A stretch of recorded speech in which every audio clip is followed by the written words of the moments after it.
7h-10h, la matinale avec Kim sur Peur FM. Et merci d'être avec nous comme chaque matin pour vous réveiller avec un max d'énergie et de bonne humeur. Et ce matin, mais quel plaisir de retrouver notre cher Asdin. Oui, Bah oui, très bien, comment vas-tu? Très bien. Le week-end s'est bien passé? Oh oui, toujours. Oh, quel plaisir de te week-end. retrouver. Merci encore pour les croissants, les pains au chocolat. Ça va pas nous aider pour notre ligne, Arrête, mais bon, voilà. Depuis que j'ai signé à Beurre FM, chaque semaine je prends 1 kilo. Nous avons de nombreuses victimes dans cette matinale. On salue d'ailleurs notre Faudel Belabri.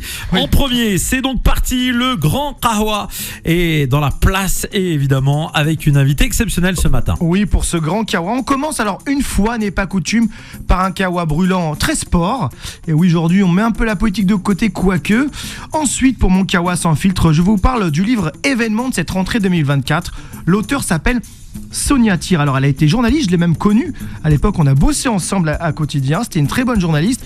Mais aujourd'hui, elle a une autre vie professionnelle. Elle est conseillère politique et notamment à la mairie de Paris. Et justement, son livre Révélation s'appelle Sortir du placard LGBT en politique chez Fayard. Il évoque le sujet extrêmement tabou de l'homosexualité dans la politique. Il y a plein de pépites dans cette enquête. On va le voir ensemble. Alors ça va, Sonia? Tu vas bien? On se tutoie parce qu'on se connaît. Hein, Salut Asdin, salut Beurre FM. Alors tu le prends déjà? Est-ce que tu prends un kawa? C'est toujours la question qu'on pose. Est-ce que tu aimes le kawa ou... Ouais, mais très serré et sans sucre. Ça, oui, c'est une vraie Sonia, c'est une vraie. Alors justement, mon kawa brûlant, c'est plutôt c'est un kawa positif sur la canne. Alors évacuons rapidement la déroute et le fiasco algérien. Ça, Arrête, s'il te plaît, arrête. je suis sadique. Enfin, je suis aussi maso parce que ça me fait mal. Alors ça, je pense qu'on pourrait en faire des heures d'antenne. C'est déjà le cas d'ailleurs ici. Alors, on oublie aussi la tristesse du projet tunisien, une équipe chiante, sans créativité, sans âme. Et on enterre la grosse déception des favoris de l'Atlas. Les Marocains sortis prématurément, presque sans vraiment jouer, de manière frustrante. En clair, c'était pas la CAN du Maghreb. Et si on ajoute pour les fans de Mohamed Salah la chute des Pharaons face à la RDC, cette coupe, c'était vraiment pas le bon moment de sortir sa chicha pour kiffer les victoires. Mais moi, je le dis, j'adore quand même cette CAN. Certains observateurs parlent même de la meilleure CAN jamais organisée. Déjà, disons-le, les pelouses, elles sont au niveau. Ça permet un jeu fluide, comme on dit dans le foot. Les transmissions sont rapides.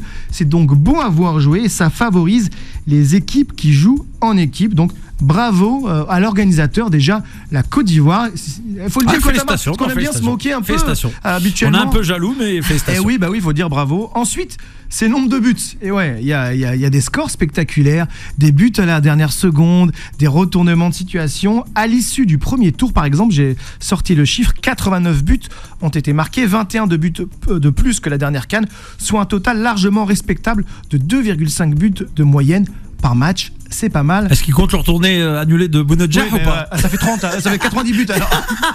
Il faut 2. Arrête. On est comme ça, nous. Chaque ligne, on va parler de l'Algérie, on va voir même. Puis aussi la VAR, pas la VAR la pièce, la VAR, elle est d'un apport considérable. Si tu mets de côté les frères de l'équipe d'Algérie qui sur tous les points chauds miment le rectangle de l'écran, on croyait qu'ils jouaient à Time's Up, les mecs. Qu'est-ce que tu fais? La VAR. Nous, elle était en panne sur tous les matchs. Ouais.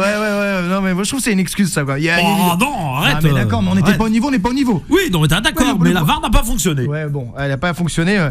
Bon, mais moi je trouve qu'elle a quand même été globalement assez bien utilisée. Et elle permet un arbitrage, faut le dire, de bonne qualité. C'est souvent, tu sais, la blague récurrente, l'arbitrage à la CAN, l'arbitre qui avait arrêté la dernière fois.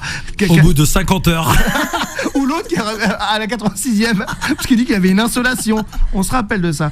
Ben là, c'est pas mal du tout. On a moins peur de l'aléa d'une décision de dingue. La CAN, de ce point de vue-là, ça a beaucoup progressé. Et on peut dire merci à la technologie. Et il y a aussi son lot de surprises. Et ça, c'est important quand tu fais des compétitions. Les grands tombent comme des mouches. Oui, pour nous, c'est pas forcément une bonne nouvelle, mais ça ajoute un peu de suspense. Certains se sont peut-être mal préparés, ont vu des problèmes internes ressurgir, mais surtout, je trouve que les petites nations du football, entre guillemets, sont désormais très performantes. Alors moi, j'ai une mention spéciale pour l'Angola. Moi, c'est l'équipe qui m'a le plus étonné. Une défense solide, un jeu de passe efficace et des attaquants chirurgicaux, dont Mabouloulou, sosie de Gomis, c'est l'ex-Marseille. Il a même, la panthère. Il a fait la panthère. Bon, c'était contre l'Algérie, mais c'est un beau joueur. On peut évidemment évidemment mettre en évidence la délicieuse équipe du Cap-Vert ou les étonnantes équipes de Guinée qui ont été assez kiffantes. Ça veut dire que les grandes équipes qui sont tombées, suivez mon regard vers le Maghreb, vont devoir préparer les prochaines CAN différemment, comme pour l'Euro de foot où on considère qu'il n'y a plus de matchs faciles dès les poules. Il faudrait être plus concerné et surtout plus modeste dans l'approche. Alors, seul ombre au tableau, tu sais, c'est mon côté journaliste qui aime la polémique. Le manque de considération du foot mondial, je trouve, à son égard, à l'égard de la CAN. Par exemple, quand on parle de la CAN, lors des retransmissions de matchs de Ligue 1, on savoure l'élimination de certaines nations qui vont pouvoir relâcher leurs joueurs et qui vont ainsi revenir dans leur club. Ça pose la question de la programmation de cette CAN, qui n'est pas du tout incorporée dans le calendrier mondial. On sent que l'Afrique, c'est pas le plus important. Et surtout, il y a évidemment la médiatisation très modeste de la compétition. Ça arrive souvent en bas de rubrique, c'est dans l'équipe ou en 5e titre sur l'appli. Bon, c'est pas grave, on kiffe quand même. En tout cas, moi je kiffe et comme j'aime les jeux de mots pourris, yes, we can. Oh là là, ah, il est bon, Asdin, ce matin il est chaud. Ouais, t'as regardé un peu la CAN, je crois que t'es supportrice d'une équipe qui est sortie aussitôt. Ouais, c'est 3 lettres qui font très mal CAN en ce moment. J'ai un peu arrêté de regarder depuis que l'Algérie s'est fait éliminer. Ouais, j'avoue que c'est un peu Ils ont perdu beaucoup d'audience, les chaînes de télé depuis. Bah oui, c'est vrai, c'est vrai qu'on a. Ouais, bon, c'est comme ça. Deux CAN d'affilée, ça fait quand même mal. Hein. Bon, allez, on va parler d'autre chose. Sonia, tu es là ici pour ton livre, un super livre que j'ai entre les mains. Sortir du placard LGBT en politique, c'est chez Fayard. C'est la question épineuse, brûlante, qui ne devrait pas l'être, mais qui l'est aujourd'hui, celle de l'homosexualité en politique, du coming out, de l'outing.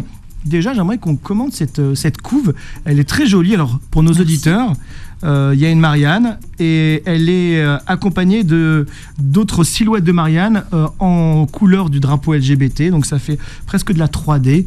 C'est toi qui as eu... Ça marche comment une couve pour un livre comme ça? Ton éditeur, il te propose, tu as des idées? En gros, Fayard bosse avec une graphiste qui s'appelle Sarah Wallum et en gros, on lui fait un brief. Moi, comme c'était un sujet qui touchait à la politique française, c'était important pour moi d'avoir des symboles très clairs. Le drapeau de la France, la Marianne que tout le monde connaît sur les timbres, etc. Et on s'est dit comment le dupliquer et penser par rapport au sujet des LGBT. Le truc le plus évident, on le voit sur les passages piétons, on le voit à la télé, c'est le drapeau arc-en-ciel. Donc l'idée, c'était de faire un mix pour que tout le monde comprenne là où on voulait en venir.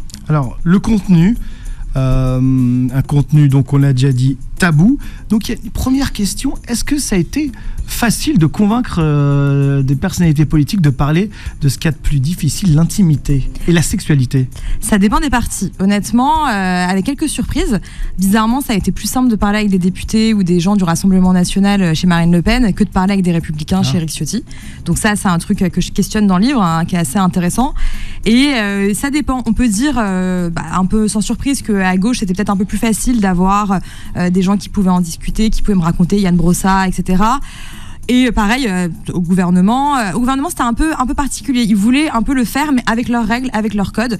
Certains étaient beaucoup plus libres, genre Clément Beaune ou Olivier Dussopt, qui m'ont vraiment pris du temps, 2 heures. Ils ont pris le temps de discuter avec moi. Et d'autres, par exemple Gabriel Attal, où c'était un peu plus compliqué. Sonia Tir, auteure du livre événement de cette rentrée 2024, sortir du placard LGBT en politique, sur la question brûlante, épineuse de l'homosexualité en politique. Et j'attaque cash, Sonia, avec l'actu. Et oui, ce livre arrive au moment où le Premier ministre Gabriel Attal, lors de son discours de politique générale, il tient ces mots, des mots forts. Être français, c'est pouvoir être Premier ministre et ouvertement homosexuel.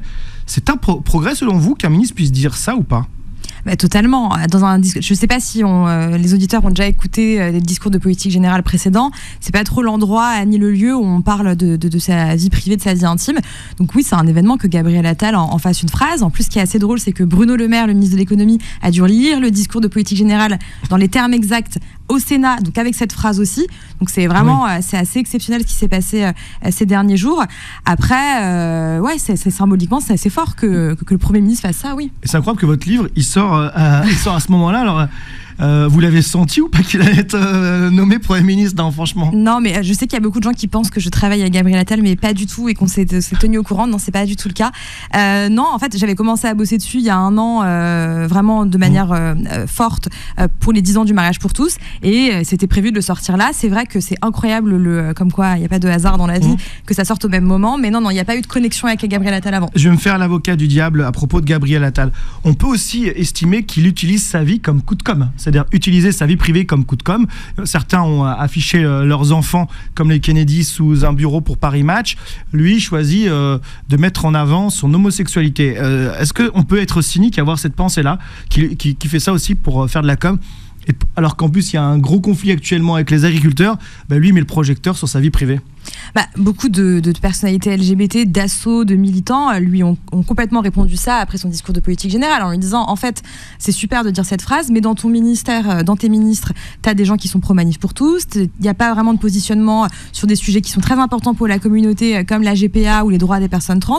Donc en fait, de la part de Gabriel Attal et de ses équipes, effectivement c'est une phrase qui pose là pour dire je le dis là, regardez je suis progressiste, je le dis, et voilà, ça permet de légitimer peut-être Catherine Vautrin au ministère de la Santé. Je dirais pas que c'est un coup de com' parce que c'est un peu violent. Très conservatrice, on va dire. Très conservatrice. Je dirais pas que c'est un coup de com' parce que c'est un peu violent, mais ce serait un peu candide de ma part de penser qu'il l'a pas fait un peu exprès. Donc un tabou qui existe encore quand même. Et puis il y a, moi j'aimerais mettre le doigt sur un double tabou lorsqu'on est donc en politique homosexuelle et lorsqu'on est originaire du Maghreb. Là je pense évidemment à un cas d'école, mais j'aimerais dire un pionnier. Il s'appelle Mounir Majoubi. C'est l'ancien secrétaire d'État d'Emmanuel Macron au numérique, je crois. Et vous en parlez largement dans votre enquête. On apprend plein de choses sur Mounir Majoubi. Par exemple, il a assumé ici de faire son coming out, mais peut-être ce qu'il a oublié, c'est qu'au Maroc, lors du journal télévisé sur 2M, son visage est apparu à côté de celui de son compagnon. Et donc sa famille au Maroc l'a appris comme ça. C'est l'histoire de Mounir Majoubi, elle est symboliquement importante en fait pour toute la communauté maghrébine et pour toutes les personnes qui font leur coming out dans des situations qui peuvent être compliquées, conservatrices, etc. Mounir Majoubi, il fait son coming out. Il est marié avec un homme juif, donc en plus voilà, je vous laisse un peu imaginer ce qu'on peut lui dire. Et il décide de le faire dans Paris Match. Il décide de le faire d'abord sur Twitter et puis après il y a aussi une photo qui est faite dans Paris Match et il se retrouve en fait dans les titres du journal télévisé d'une des plus grosses chaînes marocaines. Donc lui, il a fait son coming out à Paris, pensant que ça allait passer, qu'il n'y aurait pas vraiment de problème. Et il s'est pris une réaction de l'autre côté de la Méditerranée assez violente. Enfin, sa mère a reçu pas mal d'insultes, a reçu pas mal même de gens de sa propre famille ne comprenant pas en fait pourquoi il s'affichait. Et pendant un mois, elle s'est mise au vert pour prendre de la distance là-dessus. Est-ce que, parce que vous avez recueilli ses propos, est-ce que il regrette ou pas d'avoir fait ce coming out aujourd'hui? Il est fier d'avoir été en quelque sorte l'un des premiers. Il est très fier de l'avoir fait. Il est très fier d'avoir ouvert la porte du placard, pour pas faire de jeu de mots avec le livre, mais voilà. Il est très fier de l'avoir fait. Depuis, il a reçu énormément de messages de femmes et d'hommes d'origine maghrébine qui lui disent merci, même de gens au Maroc. Et puis, ça a permis aussi, comme l'a dit sa mère, elle lui a dit, tu vois, maintenant tout le monde le sait, Mounir. Donc vraiment, ça a posé les bases. Donc il regrette pas du tout de l'avoir fait. Après, il aime bien dire quand même que tout le monde ne peut pas avoir la capacité de le faire. Lui, il était secrétaire d'État, il était dans un milieu peut-être plus aisé, avec des conditions plus favorables pour le faire. Il aime bien préciser que lui, il a eu la chance de pouvoir le faire et que c'est pas facile pour tout le monde. En plus, il en a parlé à l'époque, il en parle avec vous, mais c'est vrai qu'il en parle pas tous les jours. Il pourrait faire la tournée des plateaux télé, il serait invité partout. Et non, il y a quand même cette idée de faire le outing et en même temps de rester discret parce que c'est quelque chose de personnel. Oui, après quand on lui demande, il en parle. Moi, il n'y a eu aucun problème, il m'a consacré du temps pour le livre, il m'a raconté plein de choses. Donc s'il est sollicité, il en parle, mais effectivement, il va pas courir tous les plateaux télé pour raconter ça. Mais il se pose en confidence s'il y a besoin que les gens en parlent, des gens qui sont dans sa situation, qui veulent avoir un conseil, il est toujours là, toujours disponible, Mounir. C'est un peu la double peine. Alors la double peine, elle existe aussi et surtout pour les femmes. Il est plus difficile de faire son coming out et d'être donc homosexuel quand on est une femme en politique que quand on est un homme.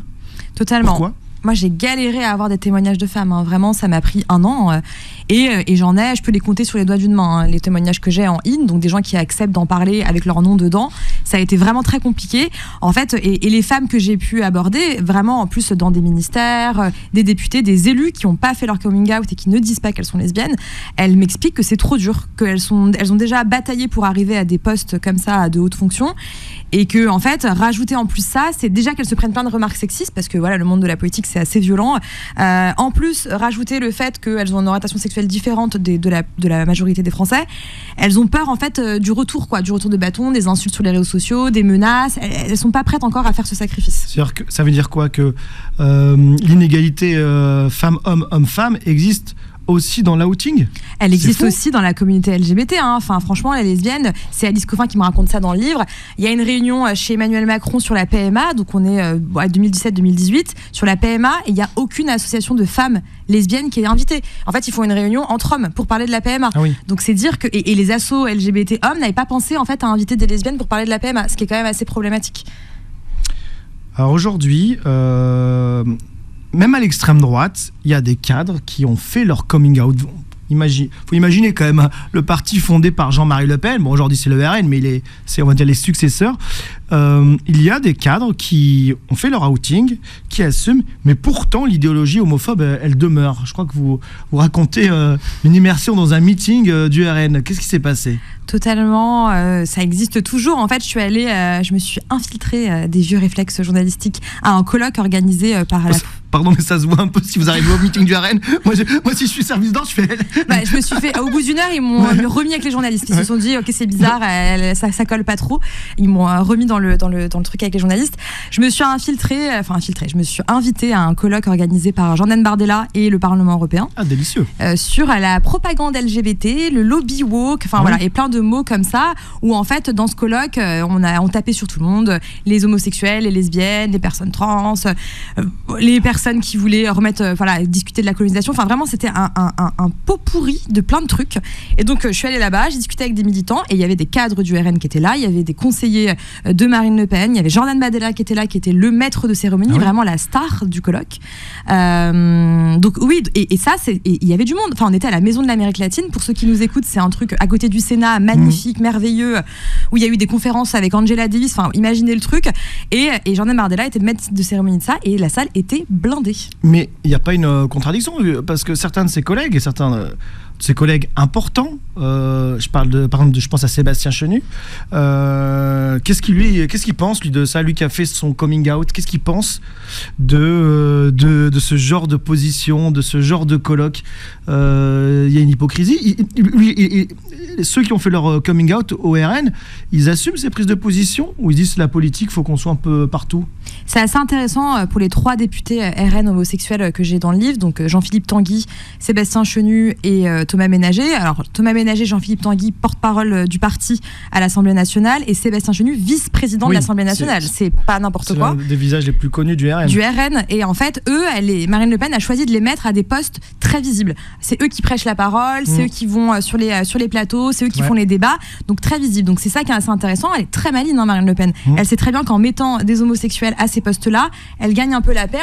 Elle peut dire, regardez, c'est eux qui portent la parole du parti. Mais en fait, le fond de sauce, ça n'a pas changé depuis Jean-Marie Le Pen. Il y a toujours énormément d'homophobie dans ce parti, notamment sur la question des droits des personnes LGBT. On verra jamais en fait des propositions de droit, de loi qui poussent des droits LGBT de la part du Rassemblement national. Ça n'existe pas, parce qu'en fait, les conservateurs du Rassemblement national qui flirtent avec Marion Maréchal et Éric Zemmour sont toujours présents et sont toujours majoritaires dans le parti. Donc, il faut faire attention entre la représentation par l'image de ces porte-paroles et ce qui se passe vraiment à l'intérieur. D'un point de vue idéologique. Aujourd'hui, un président, une présidente homosexuelle, ça serait possible ou pas? On a un Premier ministre qui l'assume. Est-ce que vous pensez que les Français sont prêts ou pas? On a fait un sondage avec l'IFOP qui montre qu'a priori, les Français pourraient être OK avec ça. Mais c'est ça qui est intéressant quand on pioche un peu dans le sondage, et même quand on discute avec pas mal de personnes.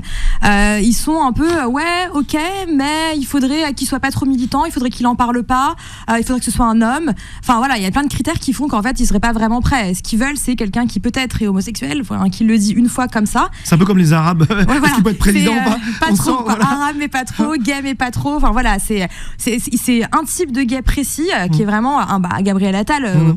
concrètement, ça pourrait en faire partie. Le gay des beaux quartiers, quoi. Le gay des beaux quartiers, le gay qui en parle pas, le gay qui fait pas la gay pride, le gay qui est pas militant en fait, vraiment, c'est ça, et qui en fait pas étalage. Et ça, c'est très français, parce qu'on voit la gêne qu'il y a autour de ce sujet avec Gabriel Attal. C'est très français. Aux États-Unis ou dans d'autres pays, on est complètement à l'aise là-dessus. Je rencontre le vice-premier ministre du Luxembourg qui lui va au G7 avec justement son mari. En France, on est plutôt en retard ou pas sur ce sujet? Ah ouais, on est complètement en retard. D'accord. Le protocole, mais pourtant il y a des gens super au protocole dans les ministères, etc. Mais on est complètement en retard.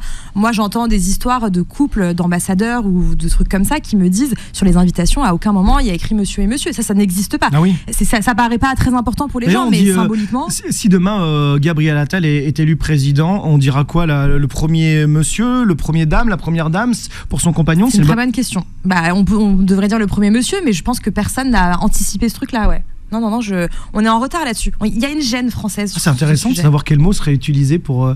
Le premier monsieur, le premier dame oiseau, j'en sais rien. Mais c'est pas dans les projets en tout cas. Est-ce que certains se sont cachés pour vous répondre? Certains vous ont parlé en off en disant je ne peux pas? Ouais.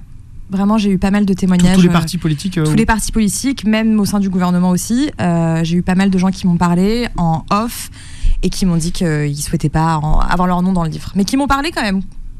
Pour leur sortir du placard LGBT en politique, Sonia Tir qui a bien senti, qui a devancé l'actualité. Alors même si vous n'êtes plus, même si tu n'es plus, je me mets. Vous voilà, parce que je prends ton livre, tu deviens sérieuse pour moi d'un coup.